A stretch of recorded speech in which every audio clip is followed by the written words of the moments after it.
tuli üks eriline kord, kus tuli veebruari iseseisvuse päev, oli see päev enne seda, talv, külm, lumetois, kirik oli rahvast täis, Eesti lipud olid, kooliõpilased ühe rõdu peal, ühe koori laulukoor, teise koori peal teise koori laulukoor. Ennem oli nii, et jõuluõhtul kooliõpetajad passisid, kirjutasid nimesid ülesse, kes tulid jõuluõhtul kirikusse, mis oli keelatud ja lubatud elukombeid maha võtta selle pärast. Ja nii oli eriline kord ja see esimees oli üks ja siis oli veel elas üks, kes oli ennast varjanud vabadussõjast osa võtnud. Nemad võtsid siis selle valge riide selle pealt maha, mis oli pandud peale. Siis lauldi Eesti hümni ja kui ma mälestasin nimeliselt kõiki neid altaris, ma lugesin neid ka muidugi, kokku oli 79, kes olid maailmasõjas langenud. Ütlesin nime, siis oli 2 rahvariides neiut kummagil pool altari ääre peal ja põlev küünal käes. Ja altari ääre peal oli pandud nii mitu küünalt, 79 mitu, keda ma mälestan, kes langesid vabadussõjas ja ilmasõjas. Ja siis ta süütas oma käest küünlaga altari ääre peale selle tema mälestusest küünla põlema. Niisugune unustamatu teenistus oli. Ja jälle oli ta tagasi ja keegi pole neid enam puudutanud. Aga need kommunisti nuhisid käisid siin kirikus kuulamas ja õiendasid seal ja neid jagus. Aga Polma oli mõistlik, kui ta oli Sovhoosi direktor. Siin käis nii palju linnast ka, suve hooajal võis olla Sovhoosis kuni 1000 töötegijat siin Koila Sovhoosis, üks Eesti suuremaid. Ja siis partei tahtis palvemaja võtta ära, et aga see kõlbab ju Sovhoosile ilusti viljalaoks. Ja Endel Polma, nimi on tuttav vist, oli direktor ja tema abikaasa veel elab, oli Sovhoosi direktor. Ja me tahtsime ära osta, oli võimalus, kogudus ostab selle siis tagasi koguduse maja, aga ennem oli probleem selle palvemajaga. Ja Polma teatas, jah, me võime panna küll, aga palju meil vilja sealt enam saame, et see maja on rotti täis. Nad panevad meie vilja sealt kõik hakkama. Käega ja nii ta jäi. Kasutasime palvemaja ka edasi. Tema oli lubatud ainult filiaalina, iseseisvana ei saanud. Ja pidi ole oma nõuded ka veel, et ei tohtinud ehk nii lähedal olla, ta on meil ainult napp kilomeeter on seal. Aga teda kasutame vähem, rookatus on aastapäevad peetakse ja vahepeal oli seal õues. Kas see praegu üksildane selline maja seal kollane või? Jah, rookatus. Ja. Täitsa suletud on ta kogu aeg. Kuidas? Ta on suletud kogu aeg põhimõtteliselt. Ja ainult me oleme teda vähe kasutanud, sest seda organisatsiooni täielkuul ei ole taastatud. Nende tunnid on mõned peame, aga kas siis kirikus või 3. pühapäeva enne teenistust või siis koguduse maja saalis. Nii et temal on põhiliselt oli leerilastele, seal on ka Lõkketule-platsi kohad kõik olemas ja pühapäevakooli lastele on peetud seal suvepäivi või nii laagripäivi. Aga iga septembrikuu 3. pühapäev, alates midagi 1911 või on järjepidevalt peetud seal palvemaja aastapäeva. Siis tulevad mujalt kokku. Septembrikuu 3. pühapäev? Jaa. Siis on. Anna tütar pidas seal pidas seal pulmad. Mina laulatsin neid ja ei olnud niisugust kohta sinna 170 inimest mahtus ära. Panime üle laua üle ühe pingi ja teine pool ääres pinkides jälle istusid inimesed laudade ääres. Mul oli pilt, kus ta on toredasti selle pulmatort on ju, on ta 7-kordne või 8-kordne, ma ei tea mitu. Miks te Soome elama ei läinud? pakuti mul võimalust põgeneda ka Rootsi, kohe tuldi, me aitame sind ja teised läksid Rootsi, kõik võtsin. Kullakene, olen igatsenud oma pere juurde ja nüüd on sõda läbi ja kogu aeg ära, nüüd saan siia, nüüd ma ei tea, ta võib tulla küll ja ise vabatahtlikult jätan teid maha ja pistan Rootsi. Mu süda ei luba seda teha. Oli, minu käest on küsitud seda, mul 2 korda oli siis ka, kui see oli 1991, kui Eesti sai iseseisvaks, 20. august. Te teate, enne seda olukord kujunes, punased võtavad võimu üle, Gorbatšov kõrvale ja tuleb see vägevate kommunistide võim ja Eesti läheb ka kõik hakkama. Ja ma olin Soome sel hetkel. Ja siis mulle öeldi, mis sealt võib tulla, mis seal võib olla, kas ei ole targem sulle, et lähed ära Rootsi. Ja mul oli, õde elas veel Rootsis ka, siis tugipunkt oli. Ja ma ütlesin, kuidas? Ma jätan maha oma koguduse, ma jätan maha oma kodumaa, ma ei jaga oma rahva saatust. Minu koht on seal, kus on nemad, tulgu mis tuleb ja läksin. Aga meil läks hästi, me saime siis varsti iseseisvaks. Ja enne ma Soome Postiga ka ei saanud, nii palju oli koguduse tegevus, kui ma olin täielikult juba emerituuris 93. aastal. 1. veebruarist algas mul nagu pensionipõlv ja ma liitusin samal aastal siis Soome Postiga. Asutasime vaimuliku toimkonna, initsiaator oli veel Soomest pärit, kes Eestiga läbi käis, ütles, kas leidub Eesti vaimulike hulgas keegi, kes on ka Soome poiss. Ja siis ütles, jah, üks on.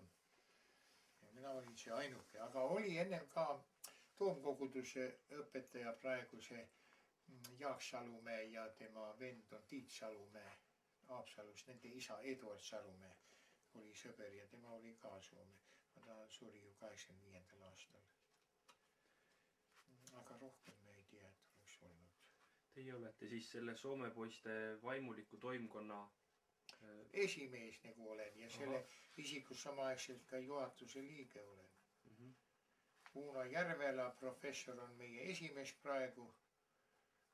Ta oli koori dirigeerimise alal, oli ta konservatooriumis õppejõud ja meil Soome poiste vägev koor oli ja kõik, aga sureb seal mõni tähtis bass või tenor ära, niisugune auk sees, et ei saagi enam kasutada. Õieti enam ei tegutse. Nad käisid Soomes väga palju, tegid Soome poistele tuntust ja meid toetati ja mujal käinud ja käisid ka Kanadas kontsertreisidel ja Leedus ja kus nad on käinud kõik. Seal oli abidirigent Siiraki nimeline, see ka suri ära, aga Järvela on nagu nooremate hulgas, ta on 1926 sündinud. Muidu meil on jah, olen nagu vanemate hulgast. Tuleval aastal saan 90, aga neid pidi olema veel 4-5, kes saavad tuleval aasta ka 90. Arv väga suur ei ole, enamasti olid noored poisid kõik, kui nad tulid 23, 4, 25 sündinud, esimees oli 26. No selle tõttu oli, et siis 18 pidid olema, et said sinna. Siis oli mõned naised, kes võtsid mehe nime ja tahtsid ka Soome postiks tulla ja siis neid on ka hulgas olnud. Mis nende nimedki olid ja pärast võtsid ikka mehe nime, aga naisena oli ja võttis osa üks entusiast oli, kes läks Tartu alla. Aga siis, mida rahvas ei tea üldse avalikumalt, see oli, vaata sellest kirjutab Mart Laar Emajõe lahingutest ja nendest asjadest küllaltki hästi, et sealt saab andmeid, mul see raamat on. Leidsin alles, otsisin teile midagi ja vaatasin, et ma pole seda suurt lugenud, aga Eestisse tule, nagu ma ütlesin, tuli natukene alla 1800 augustis ja siis Tartu alla läksid lahingusse Emajõgi 1944, Mart raamat, tead seda või? Ja ma olen kuulnud sellest, jah. Ja siin on siis need asjad kõik Soome poiste kohta küllalt ka sees, et sellega võib vaadata ja tutvuda. See nimetatakse Pupaspere lahinguks see oli, kas ta oli 28 augusti, aga ta kestis natukene kauem kui üks päev. Olid Tartu alt tulnud, olid Soome poiss tagasi pöördumine Eestisse, Saksa väejuhatuse plaanid, Pubasel lahing 28. augustil. No ja Soome poisid vallutavad naela ja õvi. Nad olid nii indu täis, nad nii Eestit tahtsid vabaks. Eesti lipp oli ühes käes ja relv oli teises käes ja läksid ja võitsid selle lahingu. No politseipataljoni ja natuke oli sakslasi ka, aga põhi oli Soome poiste esimene pataljon, kes oli väga vägevalt Vene suuri lahingutega lahinguid pidanud Soomes Karjala kannasel. Ja nüüd pärast lahingut venelased šokis. Nende ülekaal oli tohutult suur. Kust need soomlased on meile siia vastusuud äkki tulnud ja tood, pidasid soomlasteks neid Eestit. Ja põhiasi seisnes selles, et Sinimägedes nad läbi ei suutnud enam võtta ja siis hakkaski Pihkva ja Võru ja Lõuna-Eesti kaudu. Ja mõte oli nüüd siit poolt lähevadki Jõgeva poole ja nagu selja taha sinna Sinimägedesse. Lõuna-Eesti kaudu saavutavad eesmärgi. Aga tuli see Pupastvere lahing ja võitsid esimese pataljoni mehed. Lembit kapten, Lembit Pärlin oli veel pataljoni ülem. Tagasi teel läbi Metsaku lahingul läbi, seal sai üle 100 poisi surma ja kõige suurem raudristide aumärgid sakslastel. Ma olen rääkinud ühe mehega, kes 20. Saksa diviisi alla käisid muidugi see üksus Saksa organisatsiooni järgi, sõjaväe järgi, kes käis kandmas 42 600 liikmelise pataljonile, see on koosseis on väike, tavaliselt pataljon kuni 1000 mehi, kandis neid raudriste. Ja poisid ütlesid, mis me nende raudristidega teeme? Kui palju puuriste tõusis, kui palju mehed lahingus surma sai, mis meil see raudrist enam sinna midagi loeb. See olla kõige suurem raudristide või aumärkide arv ühe pataljoni kohta, mis Eesti poistele seal anti. Aga mis tulemus oli? Enne kui nad said jalad alla, alguses veel tahtsid eestlased jätkata, uuesti on siin räägitud ka veel Tartut uuesti üle Emajõe ja Tartut tagasi võtma. Tartu tegelikult 25. augustil läks Nõukogude vägede kätte. Ja siis tuli üks seisak ja paus. Ja seda on öeldud põhiliselt selle vaheajal kuni 22. septembrini, kui olid juba tankid ja venelased tulid, oli äraminek Läänd ja Rootsi peamiselt. Minu oma õde läks ka, tema mees oli Saaremaalt pärit ja Mustjalast ja nemad läksid sealt Ojamaale või sinna Gotlandisse. Et see oli nagu Soome poiste töö teine. Aga Soome poisid enne Tallinnat võtsid veel sakslastega ju veel kokku, panid nendega koos ja pihta. Ja Pitka tegutses oma üksusega, aga Pitka jäi nagu jäljetuks kadunuks. Kuhu ta jäi admiral Pitka? Tema loetakse soomusrongide asutaja, Kaitseliidu asutaja, piirivalve asutaja.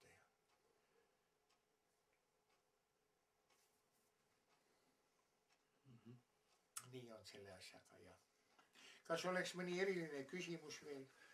Tegelikult selline küsimus on mul küll mõttes. Et äkki te võrdleksite seda vana Eesti aega, nii rahvakeeles öeldult, ja seda uut Eesti aega, ehk siis meie riigi esimest iseseisvusperioodi ja praegust iseseisvusaega, et millised on nende aegade vahel sarnasused ja millised on erinevused? No võiks öelda, soomlased nii-öelda 3 asja eest sõdisid, mis oli, nagu Vanevenki ütles.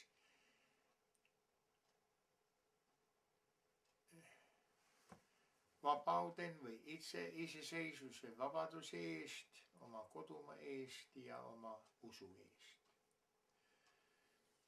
Ja ütleme nii, et Isamaa armastus, see, mis tähendab, ma olen vaba, kes on veel võrdluseks kogenud nende kommunistide jälgimist, luuramist, nende repressioone.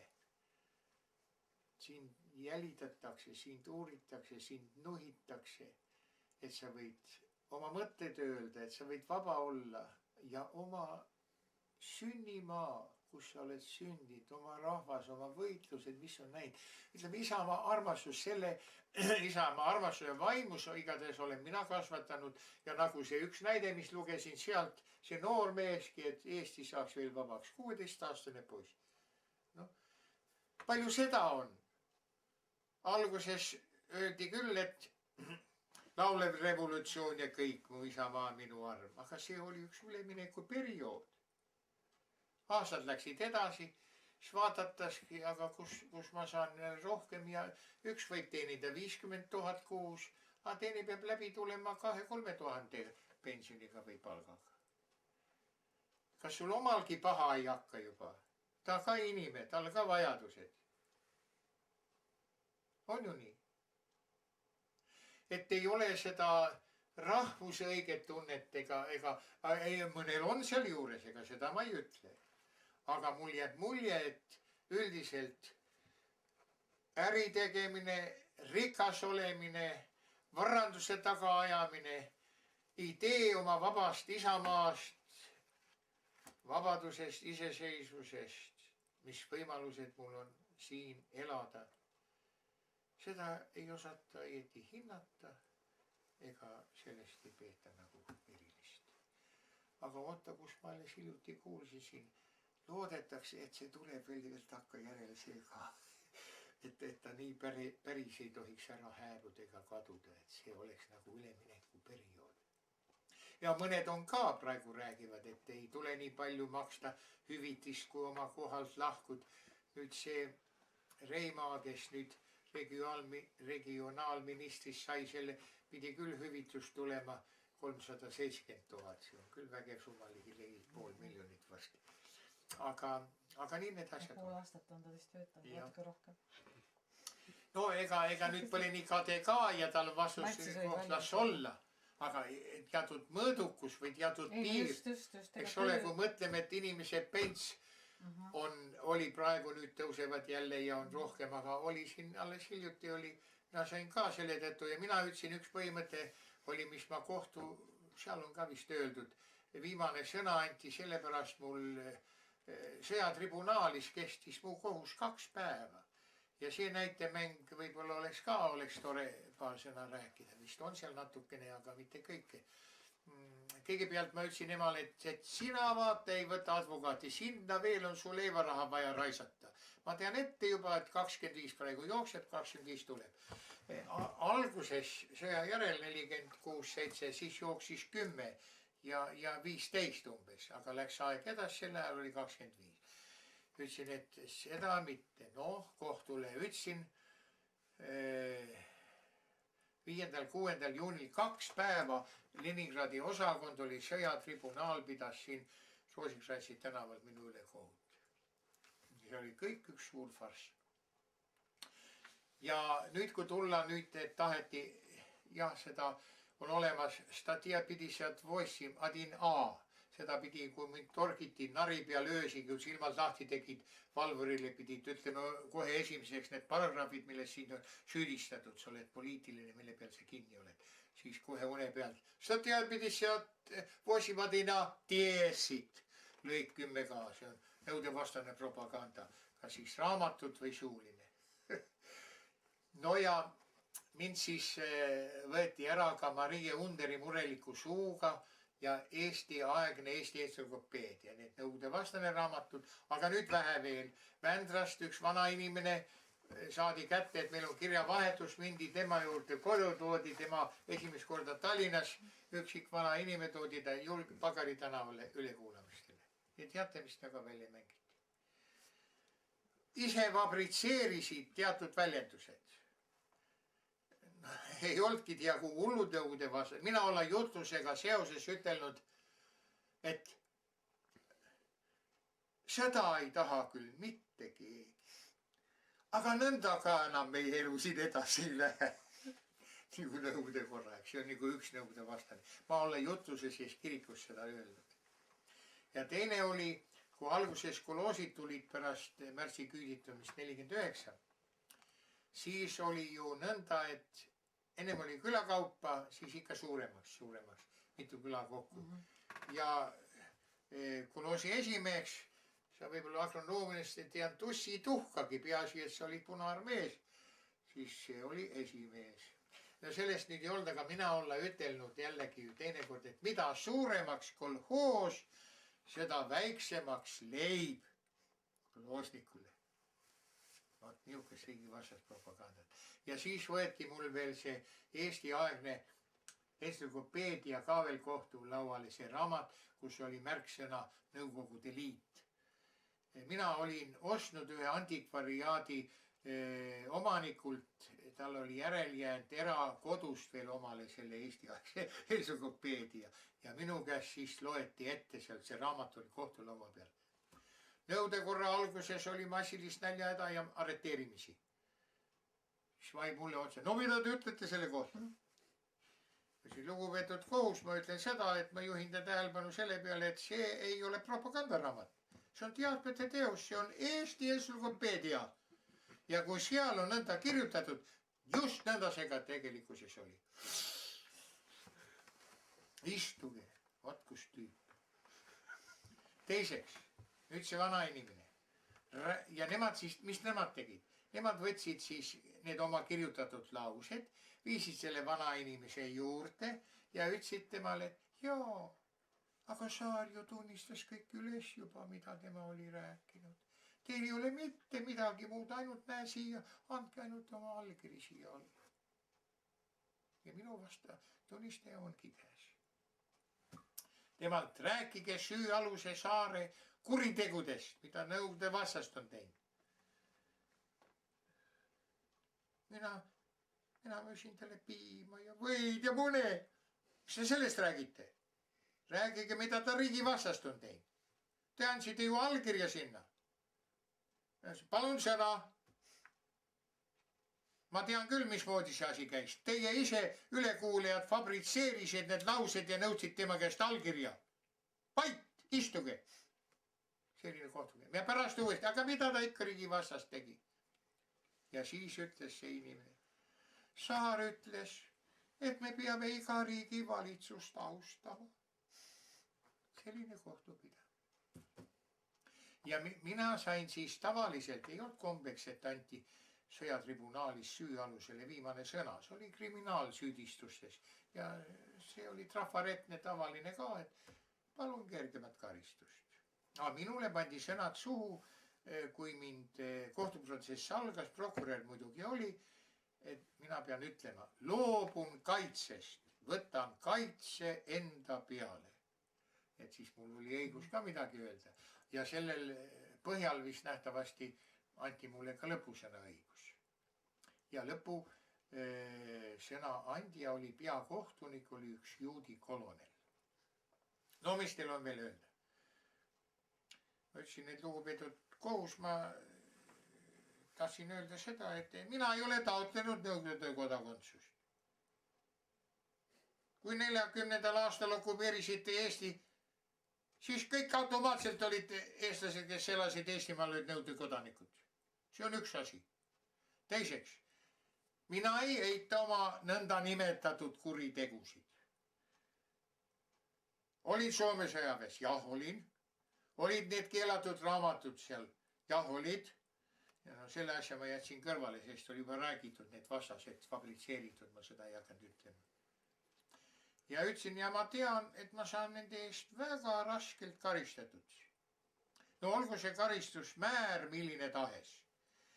Ja olgu sellest ära istutav aeg, kui pikk tahes. Selle ütlesin ka ette neile ära. Mina võtan selle vastu kindlas usus Jeesusesse Kristusesse, teades, et kõik tuleb heaks neile, kes Jumalat armastavad. Ja see viimane lause, nii on ta mu elus läinud. Sakslased olid sakslased, ühed okupandid olid nad kõik, aga siiski nad olid teismoodi. 94. aastal käis üks Saksa kõrgete vaimulike, seal oli piiskopi hulgas delegatsioon Eestis pidamas siin nagu teenistusi külalistena ja nende taga oli Saksa kantsler ja president veel neid toetamas põhimõtteliselt. Ja mida nad tegid? Palusid andeks, mida nad meie rahvale tegid paha oma okupatsiooni aeg. Kus seda nüüd mõelda, et venelane teeks? Vähe sellest, et ma olin koonduslaagris kinni, mulle anti 120 000 Eesti krooni hüvitusraha. Vot, kõik tuli heaks neile. Ja teine asi, üks päev oli mul üle poole aasta. Tegelikult Ursoovi ajal tema oli Stalini vastu ja kukkus ära, amnestia tuli. See riigi reetur ainult erandkorral, kui sa olid kuskil eriväeüksuses, kaugluures ja mis olnud liidus, neid ei puudutanud amnestia. Aga minul ei olnud midagi erilist, kedagi polnud tappa ega midagi muud. Kogu see 1A kukkus ära Isamaa reetur. Jäi järele paragrahv 10 nõudevastane propaganda. Aga kuna Stalin suri 53 juba ja olukorrad maas olid muutunud, Gorbatšovi perestroikad ja kõik niisugused asjad hakkasid tulema veel nii, need tulid hiljem. Aga üldiselt oli olukord muutunud. Siis vähendati Moskva komisjon see 10 aastat nõudevastased raamatud ja väljendid 5 aastaks. No see tuli ära olla nüüd, sidest ei pääse. Ja Omski töölaagris käisin tööl.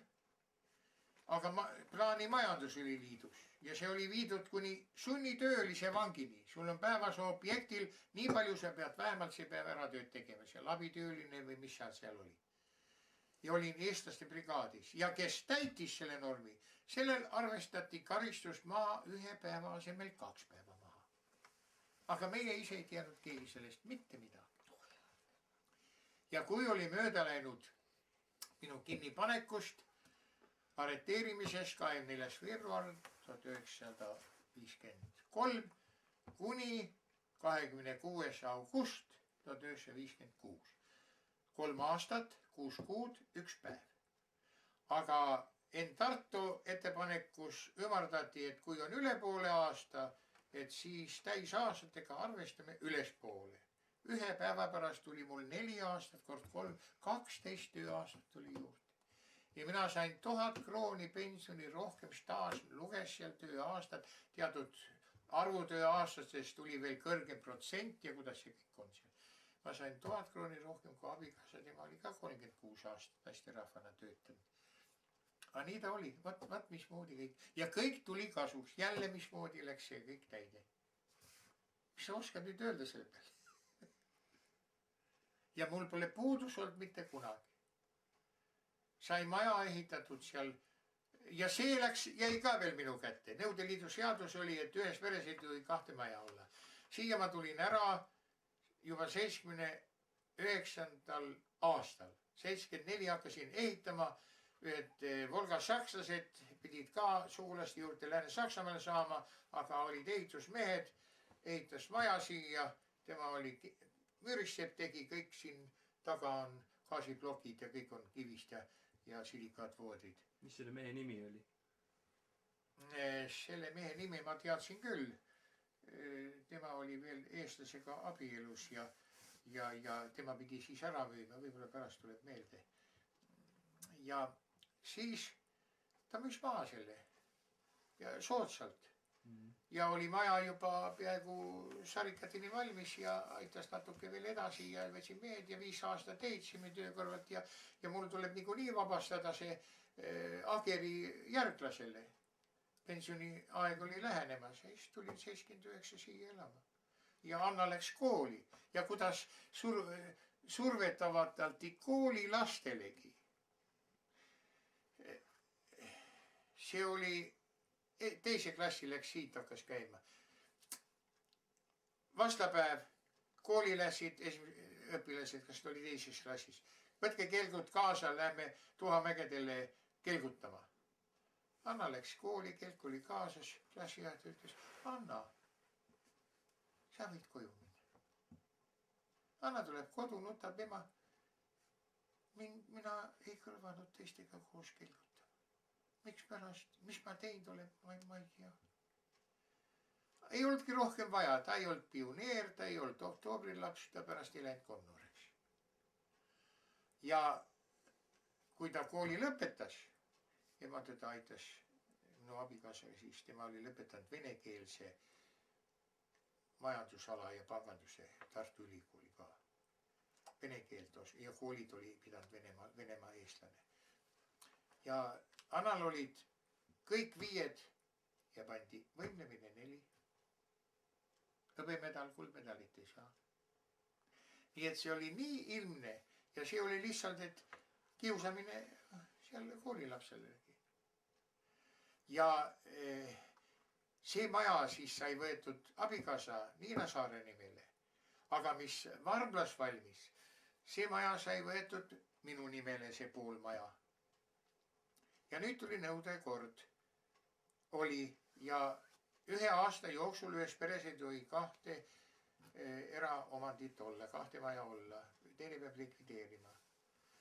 Aasta jooksul. Mulle tulevad kõik maja maksud, Paul Saar, Varblast, Niinale tulevad Kohilast, vallavalitsusest pärast ja Alevist. Ja Niina Saar. Sai telefonigi Sofoosi kaudu kohe alguses, et Niina Saar taotles ja kõik nõus vaja tegemist. Ja seal keegi ei kaevanud. Läkski nõudekord mööda ja nüüd on seal suvemaja ilusa koha peal ja on siin teine maja. Aga ma olen kõik juba tütre nimele teinud ümber. Vaat kui imelikult see elu. Aga kõige hullem asi, kui mul oli see mootorratta õnnetuse, ma rääksin ja põlveliigese luu läks ja läksin siis, ootasin nii kaua, kui kiirabi tuli sealt Pärnust ja viidi mind arsti juurde ja operatsioonid ja kõik oli küllalt pahasti. Pärast selgus, mulle pandi puudane kips kuni ülesse saadik selle põlve pärast. Ja see põhjustas arst teadlikule, näitab selle papile, komplikatsioonid kõik jalale. Jalg kõhetus kokku, ligamendid venisid põlvest välja. Kõik põlveliigese hädad, pigmenteerumine, see kips oleks tulnud vahetada, hiljem sain targas. Kohe iga nädala takka või veel varem, mulle öeldi, no 3 nädala pärast siis tulge umbes. Ja kõik jalgad olid komplikatsioonid. Käisin Tartu kliinikud ja haiglad ja operatsioonid kõik läbi. Ei aidanud need, siis Soomes sain. Ja see operatsioon maksis Eesti rahas 125 000 krooni. Tal käisis stažeerimas, nii spets oli Jaapanist ja Eesti professorid ka. Poeg maksis 100 000 ja sõbrad andsid 25 000. Aga nüüd Eestis tehakse ka, see on üks kallimad operatsioone. 25 000 või mida. Kui haigekassa suudab maksa ja on nii palju selle paikkonal ka, siis maksab haigekassa selle välja. Puusa operatsioon on 15 000 umbes. Ja kord oli, ma kukkusin siit trepidest alla selle haige jala peale. Arstid jälle tegid sinna, Soomes mul ei ole osteoperooski, luu õrenemis on erakordselt tugev ülat luud. Et oleks, kukkusin veel haige põlve peale ja oli nii valud ja koledasti kõik, kui läheb see põlve kunstliigeks puruks kõik, siis sellega komplikatsioonina võib tulla surm. Käisin Soomes selle opereerija juures ja pole sul häda midagi, selle pidasid vastu. Aga kui palju teie lisavastuvõtt nüüd on selle, et ma käisin teie juures visiidil? Ma veel su käest raha teie käest peaksin võtma. Aga te sõdisite meie vabaduse eest, mingit raha ei tule teil maksta. Vaat mismoodi suhtuda.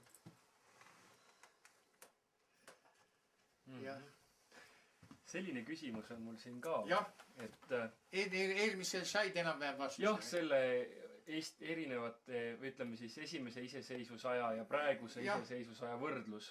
Et tollal oli rohkem siis seda isamaalisust. No oli ja koolikasvatus oli seda viisi ikka ja isamaa ja kodumaa oli armas ja tema eest olid ikka hakkamas ka. Ja et lootus on, et praegu see vaimsus ka jälle paraneb. Muutub positiivses suunas, et ei ole ainult selle materiaalselt kõrget palka ja palju raha ja varandust. Et seal oleks nagu see elu suurem eesmärk ja mõte ja õndsus. Ei ole nii. Aga ehk annaksite meiega kaasa ühed õpetussõnad noortele inimestele, tänapäeva noortele. Mis oleks need õpetussõnad, mille järgi noored... Leida elule üks mõte ja kust sa selle leiad? Kust leiad mille eest tasub? See oleks nõnda nagu mina pean maksma sõiduraha, pean sõitma rongiga, pean vaeva nägema ja lõpujaama, kes mul vastas on, kus ma lähen, kus ma pidin jõudma, mitte midagi, kõik. Sured ja kõik valmis lõpp, mitte midagi ei ole. Mis sihitu, mis loodusetu, mis mõtetu on kogu inimese elu. Aga kui sul on seal vastas keegi, tema, kes on sinu lunastaja ja päästja, kes on surma ära võitnud. Taavet ütleb ilusti ka ühes laulus, ka siis, kui ma käin surmavarju orus, ei karda ma kurja, sest et sina minuga oled. Minul on eluajaks on ülesanded, näha oma ligemist, näha oma ülesannet. Mitte mina ei ole igal pool ees, mitte minul ei ole armastada oma ligemist kui esa ennast. Muidugi, see käib loomulikuna kaasas. Aga juba kui palju sa ennast armastada, aga samaga pead ka teist armastama. Samaga kui palju kohustusi see kaasa toob, et sa ei ole ainult egoist. Umbes selles suunas need asjad. Elul peab üks siht ja eesmärk olema ja kust seda leida. Ei ole kahtlus selles, et ristiusk ja Kristus on andnud moraalse, eetilise ja kultuurilisel põhjal alused. Aga sellest ei taheta palju rääkida ja sellest Euroopa Liidu põhikirjas on ka olnud juttu, miks neid seal ei nimetata. See on inimese nagu loomulik suundumus mina. Ei teisi ja see, mis mul on käes, see, mis mul on suus, need võimalused, mis mul on elada, neid ära kasutada. Ifsio. Ei ole nii. Umbes saite aru. Mina leian, et elule leiad, aga elada ja töötada ja huvisid omada ja kõike, no ega need asjad pole keelatud. Kõike see võib olla. Aga veel midagi juures, mis on olulise tähendusega. Et ma võin kord oma rahus silmad sulgeda. Teate, ma olen kuulnud paljudelt alaste ja õed, kes on surma juures, kui inimesed lahkuvad. Kes lahkub usus, kes lahkub usmatuses või ateismis või jumala salgamises. Ja nüüd mul on olnud võimalusi. Ma ei tea, kui palju tuhandeid inimesi olen mina mulda õnnistanud ja matnud oma 60 aasta jooksul, mis ma olen selles ametis olnud. Seda ma kunagi ei maini. Ma olen ütelnud vastupidi, ma ei ole siin selleks, et seda lahkunud õndsaks kuulutada või hukka mõista. Noh, et omastele trööstiks ja tema lugu pidada ja meenutada tema elulugu ja nõnda edasi. Aga siin on üks vahe. Mis su elus on sihiks, mõtteks ja kes on su ülemsaatja, kes on su abimees, kelle peale võid loota, see ei tähenda, et sa kõigist haigustest, hädadest, õnnetusest oleksid hoitud. Aga sul antakse jõudu nende kandmiseks. Sul on üks siht ja mõte ja see aitab sind elust läbi. See annab elule eesmärgi ja teist inimest näha ja nüüdki olen mõtelt, üksi olen, milleks ma olen, aga ju siis Jumal näeb, et on veel vaja ja eks ma siis ela veel. Umbes nii. Aitäh. Siin on vaja üks põhi all ja kui see kannab ja kui sa oled kogenud seda mitmel korral elu tegelikkuses, no kuidas ma võin seda tühjaks teha? Soome keeles ütleb, milline tempeli sa oled, sa oled lolli pea või kuidagi, kuidas sa ei arvesta sellega. Kes tegi mu silmad uuesti lahti, kui ma sõitsin Agerist ja Ageri poolt Kohile tulles tuleb 70 piirang, siis ma tavaliselt võtan käigu välja ja lasen selle hooga ise sõita Alevisse välja. Siis läheb bensiini ehk ka natuke vähem. Aga kas ma ei tea, siis on juba üks 3-4 aastat või 5 aastat või tagasi. Tulen vaikselt, tuleb oma hooga ja jõuan nüüd Koila palvemaja kohale ja sealt natukene edasi. Ja mu silmad olid vajunud kinni. Mina sõitsin juba vasaku poole peale, sealt oleks võinud kohe teise poole pealt mulle vastassuunalt tulla vastu ja kokkupõrge tulla. Aga pool viltu sinna muru peale ja silmad lahti. Majanurk on mul ees kohe. Kohe pidurid sisse. Siis ma käisin neid murust läbi neid musta mulle jälgesi vaatamas veel nädalate viisi, mis oli üks 5-6 meetrit, kus auto lohises. Siis tuli maja nurga peale mineks, rihitud suund oli. Aga see on niisugune maja sealt, ma teaks 2. või 3. maja palvemajast vasakut kätt Alevisse tulles, kus oli pandud just, et sissetulek on rohkem hoovi poolt ja uksed, aga sinna nurga ette, et autodega vastu maja, kui inimesed ümber nurga keeravad, ei sõidaks just munakive, aga mitte väikest munakivi, vaid ikka suuremat juba. Ja see oli läinud mu auto kõhu alla parajasti, et kui maja nurk tuli, oli üks 10 sentimeetrit umbes puudu. Ja kõik oli korras, tähendab selle ajaga, mis ma silmad lahti tegin, et nüüd vältida.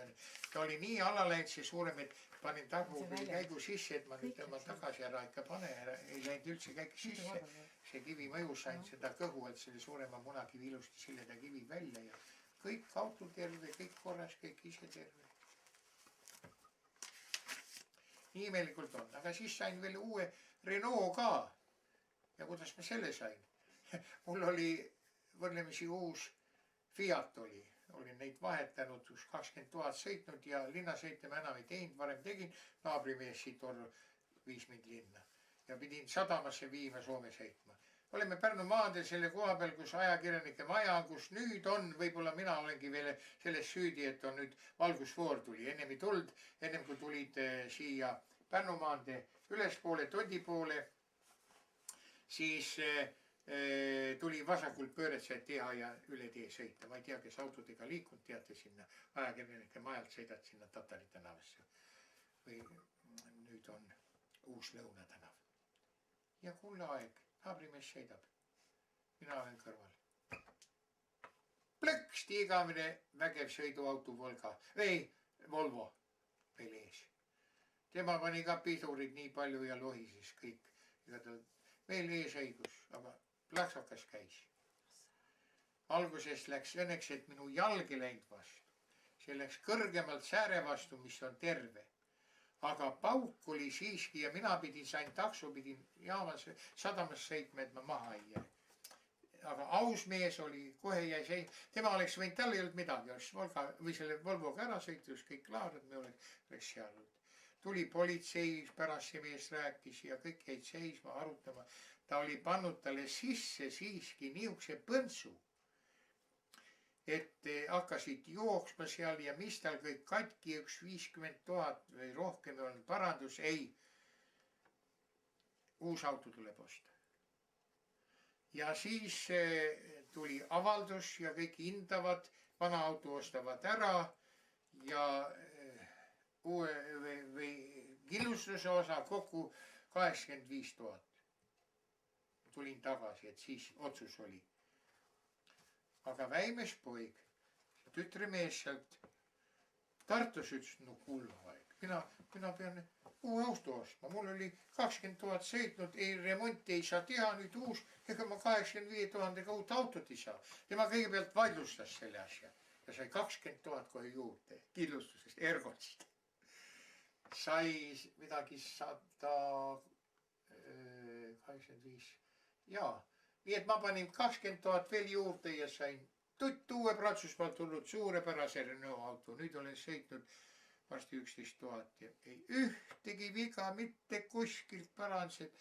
Nii muretu elu. Jälle tuli kõik kasus, ka see õnnetus. Ei mul viga ja uus parem auto. Mis sa oskad öelda, Ing? Ja terveks jään siiamaani ja häda pole midagi. No vaat niisugust asju kõik läbi elanud. See taasiseseisvumine on suur kingitus me Maaleja rahvale. Ja see tuli vereta veel pealegi. Oli Leedus, oli Lätis, Leedus rohkem, teistmoodi, meil läks teistmoodi. Üks meie koguduse liige oli veel teletornis, kes ülesse läks, kui sõjaväelised pidid tulema elektrikuna, kes elas selle päeva seal nõnda läbi. Savisaarel oli ka seal vist oma osa ja kõik lahenes rahulikult ja vaikselt. Ei midagi. Et see on nagu üks taevane kingitus meil. Kas oskame seda hinnata? Kas oskame seda ära kasutada? Üks elu on inimesel eluda, saad vanaks ja mõtled, ossa poiss, rappa läks. Pidanud teistmoodi elama. Aga ega see pole kui lõngakera, mis sassi läheb, võtad lahti ja hakkad kerima uuesti. Ei ole teist kord elada, üks kord ainult. On veel andeks andmine ja on veel kahetsemine ja nii kui Jeesuski ütles röövlile ühele ristil, täna pead sa minuga paradiisis olema. See sai aru, mille eest sina siin oled, aga mis me oleme teinud. Mõtle minu peale. Rohkem ei ütelgi, kui sa oma kuningriiki lähed. Jah, mitu tundi me oleme siin vestnud. Oi, kuidas aeg on läinud. 4 tundi. Palju, 4 või? Jah. Mul on 2-tunnised kaardid ja panin praegu 3. sisse. Oho. Kas nüüd on niisugused uued toredad aparaadid? Hästi toredad, vaat. Ma pole niisuguseid näinudki, ma mõtlesin, et tegin selle pesa valmis, et sealt voolu võtate. Siukse pisikese õhukese kaardikese peale läheb 2 tundi hästi hea kvaliteediga heli. Oi. Seda tänapäeva tehnikat ja saad kõik sealt kätte tagasi. Ja arvutisse saad. Arulane. Siia tuleb hästi palju, aga siia tuleb mitte nii kvaliteetne heli. No seda saab valida, jah. Neid on igasuguseid ja minul tuli ka veel Elionis tehnikaga pole tööle hakanud, ei tea väimees pole tulnud. Ma tahtsin Soomet tagasi, kõik need tulid ja need värgid ja peaks nüüd Soomet jälle hakkama näitma. Aga ei mängi, ei tööta, ei ole. Nõndaviisi, kas mingisugust küsimusi või mingisugust soove veel on või hakkame varsti punkti panema? Mina näiteks hakkan kohe 5 minuti pärast punkti panema ja lähen ära. Aga kuna ma andsin teile oma kaardi, aga tegelikult ma hakkan kirjutama lugu kokku ja siis võib küsimusi selle sama meie tänase vestluse kohta. Ja kus see läheb? See läheb ajalehte Nädaline. Koguni sinna? Jah. Ja see on selline aga kas väga individuaalseid asju võib-olla neist? Aga te näete seda kõike enne. Te näete, saate lugeda. Me saame vaielda, me saame arutada. See on väga tore. Ja me saame ka, ja ilmselt mul tekib küsimusi. Ja siis ma võtan teiega ühendust ja me võib-olla saaks veel kokku. Saame kokku jälle ja mina siin ruumi on ja siin on materjali kõvasti ja võib-olla saame keskenduda mitmetele asjadele, mitte kõigele, eks ole. Selge, teatud asi võtta ja võib-olla mis on seoses nagu meil tuleva tähtpäevaga või midagi taolist. Need seda hõlmavad, neid alasid hõlmavaid asju. Need portreeluud, mis siiamaani on olnud, on hästi isiklikud olnud. On väga palju isiklikud ja väga avaram. Teie lugu on avaram. Ja. Et siis seda isiklikku dimensiooni tuleb vähem siis. Ma siis saadan teid teele. Jah, mina küll. Töö juures lähete läbi veel või? Mina praegu ei lähe, ma olen järgmise töö juurde Tohisoole lähen. Aha. Meil on täna sportlaste vastuvõte. Vot. Aga Jüri plaanib veel natuke küsida. Mis plaanid sinul on? Kas me võiks natukene veel juttu ajada, kui... Ei, miks mitte? Kord juba siia on tuldud, on lihtsam olla nüüd siin rääkida, kui midagi teine kord veel võid juba arvestada, mis võib veel huvitada või mida kasutada saate või mida vaja oleks teada. Kas sa Jaak tahad, et istuda sinna hästi ilus on küünlaga koos? Küsimusi, asju mul midagi kahjuks esemeid ei ole anda. Ei oska midagi, ennem oli nagu rääksite ja fotosid, mõned olid siin vist. Neid saame kasutada. Aga ma arvan, et ega minul seal sõjaväe ajast ja sellest ei ole fotosid ka. Ja eks nad ole hävinenud. Isamaalne ja tore kool oli see Gustav Adolfi ja tase oli ka hea, ta oli põhiliselt, ta oli klassikaline haridus, enne seda oli seal veel kreeka ja heebra keeledki õpetati humanitaargümnaasiumis. Ma võin vaadata, kas on nende pilte mul, see inimene, kes selle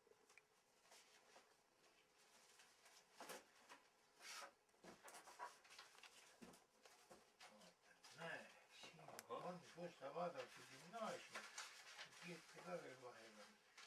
Oli otsasid ennem ka. Lähme vaatame seal. Oli Aleksei Kuusik, siin oli Sõmerda nimi, see oli, kes olid vabadussõjas võtsid osa. Matemaatikaõpetaja Paas, Orgussaar, muusikamees oli. Saksa keele õpetaja, tema õpetas hästi ja temast jäi, saksa keel sai kõvema põhja. Bernard Vahi, eesti keele õpetaja, Orav, Vassili Orav, ajalooõpetaja. Ajalooklass oli meil eraldi ja oli niisugune mees, et ajalootund, mis need teised ained ei loe mitte midagi, vaata ajalugu on see ainuke naine. Mida tuleb õppida ja mida tuleb teada. See oli niisugune tore mees. Siis meil on lõpumärgid siin rinnaski veel, eks ole, ja abituriendid on siin. Oli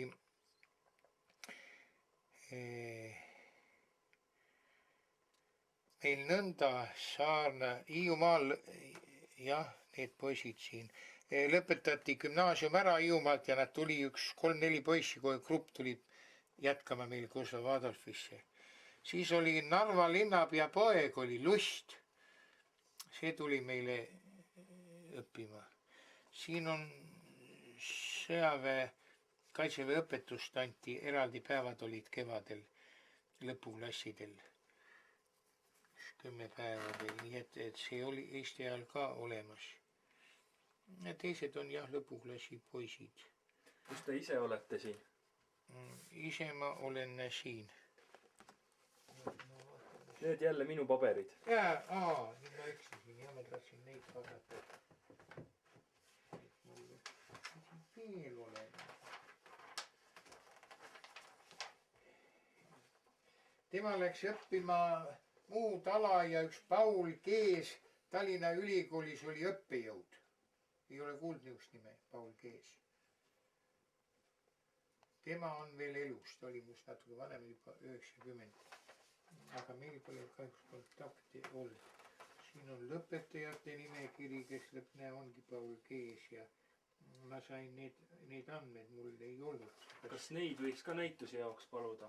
Neid nimekirju? No jah, need on need selle ealised, kes 19 sündinud ja 18 ja kes Eesti ajal olid tegelased.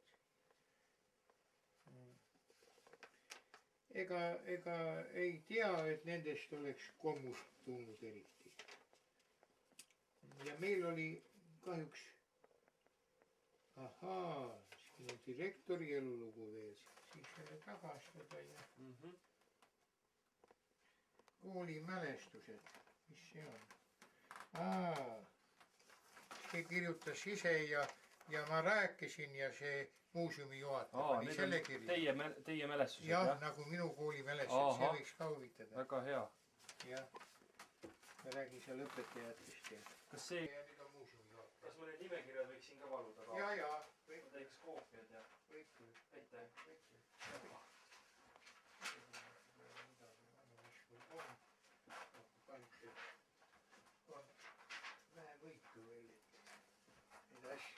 See nurk on ka huvitav. Mõtlesin pärast, et vanaema ja üksi raske kõik pidada veel ja 40 üle natuke oli noor.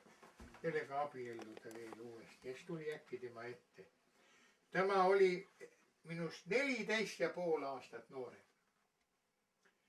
Ja see, et mina olin tast, ütleme ligi 15 aastat vanem, meie üle 42 aastat, mis me saime koos elada ka, küllalt pikka aeg.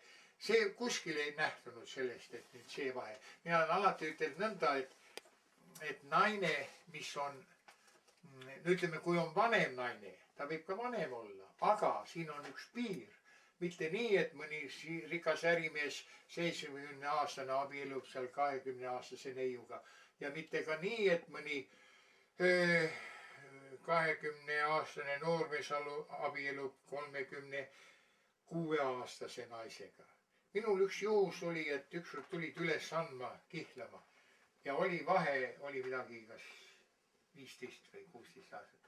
Vahe on nõnda, kui ta võib sulle emaks olla, siis ta ei ole enam partner ega sulle kohane elukaaslane. Ja ma ütlesin neile ette ära, et ja muidugi alguses elate palju mitu aastat veel. Omal oli ka piinlik. Laulatuse kirikus kutsus kinniseks, ei võõrad ei lase vaatama siia ega tulla.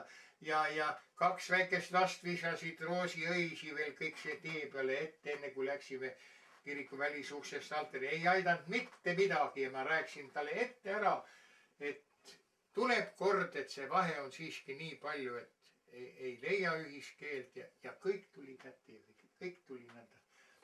Mees ei võtnud edu selle ajal, muidugi pea on täis teisi mõtteid aga need on niisugused tõsiasjad, niisugused faktid, millega tuleb siiski arvestada. Veel oodata, mul oli veel teisi pilti. Võime vaadata rahulikult juba, mis oli vähegi huvi on, aga mis te siin oskate ütelda, kui ma teen lahti ja seda ma olen ka tundide viisi täna sorinud, näete, mis nad on. Ja mitmel kohal on hunnikuid veel, mis on mul pilte. Siin on vanu ka hulgas vanemaid. On muidugi, siin on neid veel, see on üks Soome poiss, kes sai nüüd 90 hiljuti. Ei, ega arvusurvu, ega siin erilist ei ole, siin on üks soomlane, kes on kirikuõpetaja ja tema poeg on mul ristipoeg ja nad elasid Utsjogi, tead, kus on Utsjogi?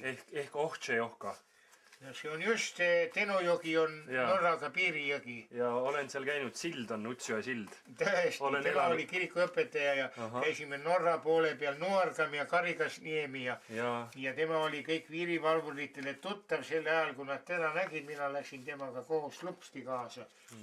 Et niisugust reise ja neid asju on huvitavalt. See on see 2 inimese maja ilusti seal Varblas, kus ma olin peale õpetaja. Kas siin võib nüüd kaevata sees natukene? Noh, võib ikka, aga ma olen siit nii palju kaevanud ja mõtlesin, mis teid võiks huvitada, neid ma suurt midagi eriti ei leidnud. See on üks üliõpilase, see on teie üliõpilaspõlve pilt või? Ei, see on, jah. Aga teil on miskine... Ma olin ühes ühingus. Mis ühingu müts see on siis? Ma ei mäleta enam. Ma nii vähe olin ja käisin, et tal oli üks omamoodi nimi ja... Mis värvid sellel olid siis? Ei ole taga. Algul vaatad, et must pealt, et äkki on ugala, aga ei ole juba... Ei olnud. Nendest suurtest ei olnud üks niisugune väike. Üks väike oli, jah. Vaat see on see Fiat, mis oli eest sa arugi, et kuigi palju pole siit, aga tal mootori osad ja seest olid katki.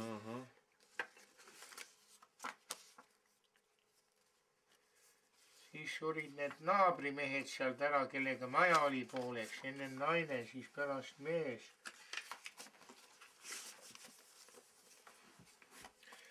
Jaa, ei niisugust põhilist asja, te peaks sealt tagant eest, ma ikka vaatasin enam-vähem läbi. Aga siit tagant võib-olla leida. Kas võib täitsa välja tõsta? Võta välja vist, jah. Pane maa ja... Siis natukene kaevan, et võib-olla... Tore suur või. Ära tunda.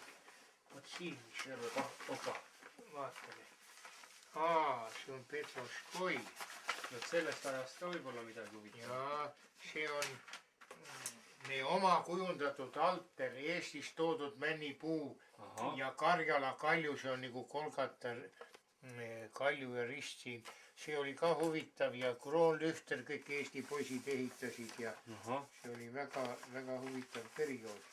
Neid ma ei ole sealt tagant vaadanud. Mis võiks huvi pakkuda?